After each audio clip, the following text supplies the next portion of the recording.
suis persuadé que tu ne manges pas suffisamment de protéines. C'est un constat que je fais régulièrement avec mes patients au cabinet. Et comment je le sais? Parce que les rares patients que je vois qui consomment suffisamment de protéines sont les sportifs, parce qu'ils surveillent leur alimentation, comme par exemple les pratiquants de crossfit, de musculation ou d'autres sports liés à la performance. Dans cette vidéo, j'ai pris le temps d'analyser dans la littérature toutes les informations sur les protéines. Combien est-ce qu'il fallait en consommer? Quand est-ce qu'il fallait les consommer? Pour pouvoir te donner toutes les informations dont tu vas avoir besoin pour pouvoir manger et optimiser ta santé de la meilleure des manières. Quelle quantité faut-il manger par jour ou même par repas? Quels sont les meilleurs aliments? Ou encore, quelle quantité chez une personne sédentaire ou chez une personne sportive? À la fin de cette vidéo, tu sauras comment appliquer les bons conseils pour toi. Mais avant de commencer, je tiens à remercier NutriPure qui sponsorise cette vidéo. Tu vas voir que pour tenir un taux de protéines suffisant, la question peut être difficile et se complémenter avec de la protéine en poudre peut être une bonne solution. À titre personnel, j'utilise ces deux whey, animal et végétal de chez NutriPure parce que je l'aime beaucoup, mais on en reparlera un tout petit peu. Merci à eux d'être le sponsor de cette vidéo. Quelle quantité de protéines consommer par jour? Bah oui, c'est peut-être la question numéro 1 qu'il faut se poser. Et pour répondre à un sujet plus technique qu'il n'y paraît, il faut que tu comprennes que les recommandations dépendent de beaucoup de paramètres différents. Et donc pour commencer, je vais te parler des 3 catégories de recommandations. Ce qu'il faut savoir, c'est que les recommandations sont données en grammes par kilo, c'est-à-dire combien de grammes de protéines je dois consommer par jour en fonction de mon propre poids du corps. Ça veut dire que pour une recommandation de 0,6 grammes par kilo, c'est une personne qui pèse 80 kg, elle doit donc consommer 0,6 fois 80, c'est-à-dire 64 grammes de protéines par jour. Et reste bien jusqu'à la fin parce que je vais te montrer à quoi correspond réellement une journée type et quels aliments tu dois consommer pour atteindre les fameux quotas. Commençons donc par les recommandations minimales par individu. Ces recommandations prennent en compte 2 éléments importants. C'est une valeur minimale pour être en bonne santé et chez une personne sédentaire ou alors peu active. Donc pour faire simple, tu fais métro, boulot, dodo et tu ne souhaites pas descendre sous les recommandations pour être en bonne santé et tu as à peu près l'âge moyen. Pour ça, je me base sur cette étude de 2019 qui reprend les recommandations des 20 dernières années. Et voici ce que doit consommer chaque personne. Globalement, les recommandations, elles évoluent peu en fonction de l'âge. Les enfants sont environ à 0,9 g par kilo de poids de corps, les adultes descendent à 0,8 g et remontent ensuite à 1 g par kilo pour les personnes de plus de 65 ans. Alors ça peut sembler contre-intuitif, mais oui, les personnes âgées doivent consommer plus de protéines. Avec le temps, il existe un phénomène de fonte musculaire qui peut aller jusqu'à ce qu'on appelle la sarcopénie. La sarcopénie, c'est un peu ce qui arrive quand tes muscles décident de prendre leur retraite avant toi. En gros, avec l'âge et parfois un manque de mouvement ou de bonnes protéines dans l'assiette, on perd du muscle et de la force, ce qui peut rendre les choses au quotidien beaucoup plus compliquées. Ajoute à ça une pincée d'hormones en chute libre et quelques maladies chroniques et voilà, globalement tes muscles font la grève. C'est pourquoi il est important que les personnes âgées continuent de consommer plus de protéines. Dans cet article de 2015, il note que la consommation actuelle de protéines chez les personnes âgées est d'environ 0,6 g par kilo de poids de corps. Et les auteurs recommandent une consommation supérieure, d'environ 1 à 1,2 g de protéines par kilo. Mais maintenant, que faut-il consommer lorsqu'on est sportif? On vient de voir quelle est la quantité de protéines nécessaire pour maintenir sa masse musculaire et être en bonne santé. Et on va donc maintenant chercher à comprendre de quelle quantité on a besoin pour construire de la masse musculaire, c'est-à-dire venir développer simplement ses muscles. Évidemment, on va se refaire un petit topo. Je te rappelle que pour prendre du muscle, tu dois réunir principalement 3 éléments importants. Plus tu vas optimiser ces paramètres et plus ton développement musculaire va être important et efficace. Ça pourrait faire le sujet d'une vidéo à part entière, mais globalement, tu dois t'entraîner plusieurs fois par semaine avec des charges relativement lourdes et un nombre de répétitions et de séries qui vont rendre l'exercice difficile, voire très difficile. Tu dois avoir un sommeil de qualité et tu dois consommer suffisamment de protéines. Je t'explique juste après. 1. Tu stimules le muscle. 2. Tu te mets en mode récupération. Et 3. Tu lui apportes de quoi construire le muscle. La question c'est combien est-ce que je lui apporte? Et aujourd'hui, on entend un peu de tout allant de 1,5 g à 2,5 g pour certains individus. J'ai donc pris le temps d'analyser cette méta-analyse. En gros, ils ont pris 49 articles scientifiques, ils ont cherché à comprendre toutes les nuances. Et dans cette analyse, ils préconisent donc une consommation journalière d'environ 1,6 g de protéines par poids du corps. Mais surtout, l'article apporte des nuances intéressantes qui peuvent expliquer pourquoi est-ce qu'on entend beaucoup de différences. L'article il met en évidence que des facteurs comme l'âge, l'expérience en entraînement et les niveaux de protéines avant l'étude modulent les effets de la supplémentation en protéines. Par exemple, les personnes âgées sont moins réceptives en raison de leur résistance anabolique. Et les athlètes avancés nécessitent davantage de protéines pour optimiser leur récupération et évidemment leur gain musculaire. Donc comme très souvent dans la santé et les sujets en lien avec le corps humain, la réponse optimale est ça dépend. À titre personnel, j'aurais donc tendance à conseiller à quelqu'un, à un sportif par exemple, de consommer minimum 1,6 g pendant plusieurs semaines, et puis d'essayer d'augmenter progressivement, et de voir est-ce que oui ou non, il va ressentir une différence sur sa pratique, sur sa récup, sur sa progression, en faisant 1,7, 1,8, 1,9 g de protéines. Alors évidemment, les sports de force ont un besoin supérieur aux sports d'endurance, ce qui peut aussi être une manière de savoir si oui ou non tu dois dépasser ou pas les fameux 1,6 g. Et oui, les buts du sport de force est de développer en partie du tissu musculaire. Bon, il y a aussi du tissu nerveux, mais c'est un autre débat. Pendant ta séance, tu entraînes ton muscle et pendant ton repos, le corps met en place des processus pour développer les fibres en réponse au stimulus que tu as fait. Ton corps a donc besoin de protéines pour pouvoir récupérer et progresser. Parlons maintenant de quand doit-on consommer ces protéines. Pendant longtemps, j'ai cru qu'il fallait rapidement prendre un shaker de protéines juste après avoir fait sa séance de sport. On parle ici de la fameuse fenêtre métabolique. Pour ceux qui ne connaissent pas, cette donnée, c'est le principe de consommer dans les 30 minutes après une séance de sport un shaker de protéines. En théorie, cela permet de rendre la récupération et la prise de masse musculaire plus efficaces. Puis, je suis tombé sur cette étude. Ils ont repris et analysé une fois encore de nombreux articles scientifiques qui parlent de l'intérêt de cette prise rapide de protéines. Et regardez ce tableau. Globalement, chaque ligne est une étude scientifique. Plus le rond est à droite, plus cela signifie que l'article valide cette hypothèse. Un effet de taille de 0,2 est généralement considéré comme faible. 0,5 c'est plutôt modéré et de 0,8 ou plus comme important. Quand on analyse ces études, on pourrait donc penser que l'horaire a une grande importance sur l'hypertrophie. Mais ça ne prend pas en compte une variable importante, qui est la quantité totale de protéines consommées. Parce que dans ces études, oui, il y avait une meilleure hypertrophie, mais les individus consommaient aussi plus de protéines. Alors maintenant, regarde ce qui se passe quand on ajuste pour une quantité de protéines similaire. On constate qu'en fait, rares sont les articles qui montrent un réel avantage à consommer ces protéines de manière spécifique après l'entraînement. Ce qui semble en fait le plus important, c'est surtout de surveiller quel est le total de protéines sur la journée et non juste après la séance de sport. Il y avait en réalité un biais dans cette étude parce qu'il comparait deux choses différentes. C'est ce que concluent les auteurs de cette méta-analyse. Mais maintenant, il y a une autre question intéressante à se poser. Combien de grammes je peux assimiler par repas? Et est-ce qu'il y a un effet à consommer toutes mes protéines en un seul repas ou alors à essayer de les répartir tout au long de ma journée? Et dans cet article de Schoenfeld de 2018, ils ont donc cherché à comprendre si vraiment il y avait un impact en répartissant différemment ma prise de protéines. Les chercheurs, ils ont montré que la synthèse protéique musculaire, donc en gros le processus clé pour construire du muscle, était maximisé à 0,4 g de protéines par kilogramme de poids de corps, par repas. Ce seul est appelé d'ailleurs le concept de muscle full. Il implique que les protéines consommées au-delà de cette quantité dans un repas ne sont pas complètement utilisées pour construire du muscle. Mais cependant, ces protéines supplémentaires ne sont pas gâchées. Une partie va être utilisée pour produire de l'énergie,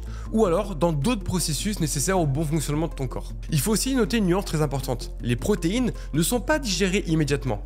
Leur digestion va dépendre de nombreux facteurs, comme la vitesse d'absorption, du type de protéines et la composition de ton repas. Par exemple, si les protéines sont accompagnées de glucides ou de lipides. Faut que je te parle du lactosérum. Par exemple, c'est une protéine rapide.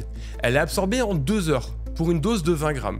Ce qui peut entraîner dans ce cas-là une oxydation plus rapide des acides aminés que tu n'auras pas utilisés. En gros, si tu en manges trop, le reste ira simplement aux toilettes. Mais en revanche, il y a des protéines plus lentes, comme par exemple la caséine, qui elle va être absorbée sur une période beaucoup plus longue, jusqu'à 7 heures, ce qui va limiter l'oxydation et donc favoriser une utilisation beaucoup plus progressive des acides aminés que tu auras assimilés. Si tu comprends pas très bien où je veux en venir, je vais le retenter différemment. Dis-toi que certaines protéines, elles doivent être rapidement utilisées par ton corps, sinon elles vont être éliminées. Et donc, pour la même quantité de protéines, certaines vont être utilisées plus ou moins totalement. Parce que non, les protéines, c'est pas seulement pour faire du muscle. Dans notre corps, chaque macronutriment est important. Si t'es pas familier avec le terme, on va parler ici de protéines, de glucides et de lipides, et je vais te les expliquer simplement. Il y a beaucoup de régimes qui ont tenté d'augmenter ou de réduire chaque macronutriment pour essayer de nous faire perdre du poids. Pour faire simple, les glucides, c'est les sucres. Ils sont nécessaires pour fournir de l'énergie. Les protéines, c'est plutôt les briques qui sont importantes pour construire du tissu, comme le muscle. Et les lipides, eh ben, ils ont de nombreux rôles, comme par exemple la synthèse des hormones, qui participent au bon fonctionnement du corps humain. Mais la protéine, elle présente d'autres caractéristiques particulières. C'est son pouvoir rassasiant, ou plus être précis, satiétogène.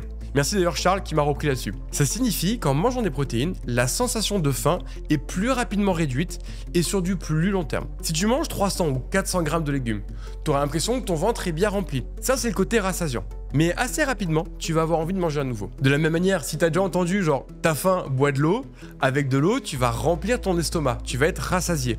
Mais une fois que tu as fini de boire, tu as toujours envie de manger quelque chose. C'est ça la satiété. En gros, la durée pendant laquelle tu vas te désintéresser totalement de la nourriture. Si tu manges 300 grammes de sucreries ou de fast-food, c'est un peu la même chose. tu auras très rapidement à nouveau faim, et c'est donc cette particularité qu'ont les protéines, de te rassasier et donc de retarder le moment où tu vas avoir à nouveau envie de manger. Pour la perte de poids, 300 g de viande, c'est plus de calories que 300 g de carottes, on est d'accord. Mais le problème, c'est qu'en mangeant tes 300 g de carottes, bah tu vas avoir rapidement faim, et tu risques de craquer, d'aller à la boulangerie, craquer sur une pâtisserie, ou alors de démonter un distributeur. Et par contre, ce que je sais, c'est que 300 g de viande, c'est moins de calories que 300 g de carottes, plus un croissant, plus un pain au chocolat, et un coca ou un Mars. Donc concrètement, qu'est-ce qu'il faut manger? On va regarder ensemble à quoi correspondent 140 g de protéines.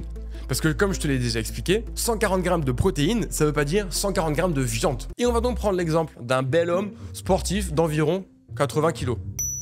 À titre personnel, j'essaie de consommer à peu près 1,7 g de protéines, sachant que je fais 80 kg, ça fait 80 fois 1,7, à peu près 140 g de protéines par jour. Je vous ai listé juste ici la quantité de protéines que vous allez retrouver dans 100 g des principaux aliments que je mange dans la semaine. Alors, je n'ai pas mis tous les fruits et légumes, parce qu'en réalité, la quantité de protéines est négligeable et ça aurait énormément compliqué la chose. Le poulet, on est environ à 30 g.